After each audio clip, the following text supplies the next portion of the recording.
what's up YouTube? Capital G here. I was watching a video made by my Uncle Dub-K Dad, and he asked a very good question about hand traps and how we still feel about them in the current meta. I believe that even though we're, just now a month into a 6-month format, that hand traps have already become a lot less vital and important to competitive deck building, especially Maxi and Effect Veiler. Maxi was initially touted as the great answer to windups and the windup loop, which looked to be the most dangerous thing in the format when you were playing against it before they came out. They were picking off cards in your hand, yada yada yada.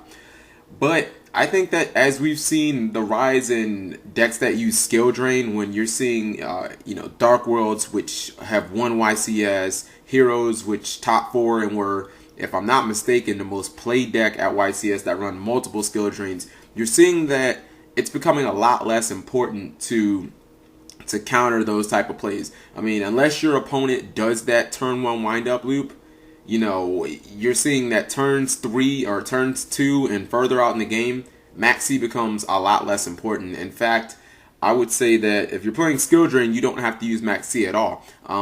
Joger Orlando made an excellent point. He said that he didn't run Maxis because he felt like it gave him consistency problems. Ultimately, if you're playing a control deck, do you want to be drawing hand traps, that could clutter your hand when you'd rather have monsters that can be on the field and actually do damage? You know what I mean? Or there are situations when you're playing against decks like Dino Rabbit where they've already done their first turn Rescue Rabbit play, and then mid-game you're drawing Maxis and Veilers and the cards are all but useless.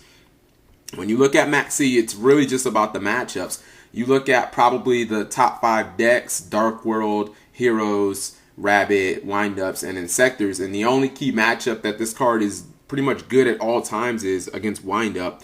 It's pretty lackluster in the Dino Rabbit matchup outside of being able to net you a +1 against Rabbit. That's pretty much it. But against Dark Worlds and Heroes and Insectors, for the most part, it's almost useless. The same can be said about Effect Veiler. Against any type of control deck, you're going to have maybe 2 or 3 targets. Stuff like Heroes or Dark World, I mean, you may have 2 targets in the entire deck, which you can actually hit with Effect Veiler. I mean, again, it's great against Insectors and it can be decent against windups, but you have to look at the format as a whole. Don't think micro, think macro. You know what I mean? And also in rogue matchups, it's not going to be very effective.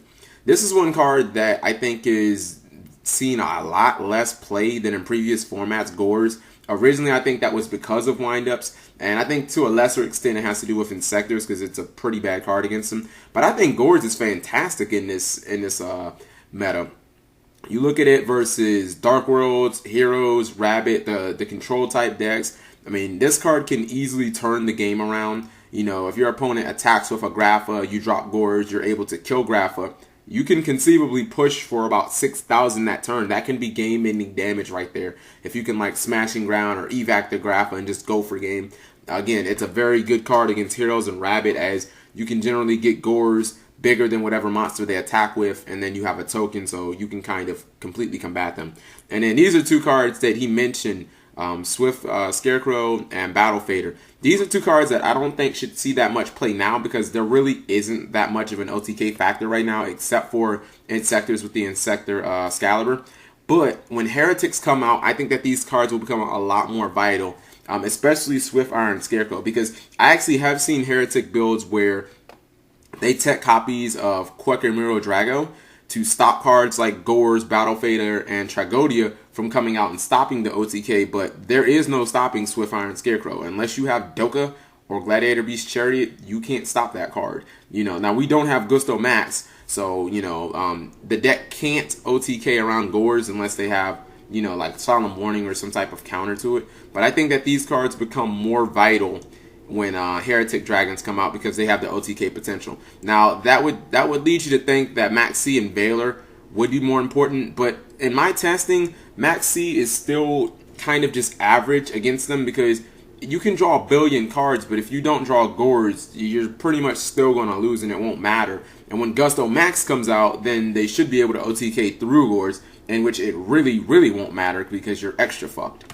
So let me know what you guys think about hand traps. I mean, I think that they're still good against certain decks, but I don't think we should be going to, you know, main decking 4 or 5 copies in any deck. Actually, in my testing, I haven't ran any hand traps in any of the decks that I've been making lately. I mean, there's too much skill drain. Windups are seeing a huge decrease in play. I just really don't see the necessity for hand traps. So thank you for watching, guys, and peace out. I guess I'll see you guys later.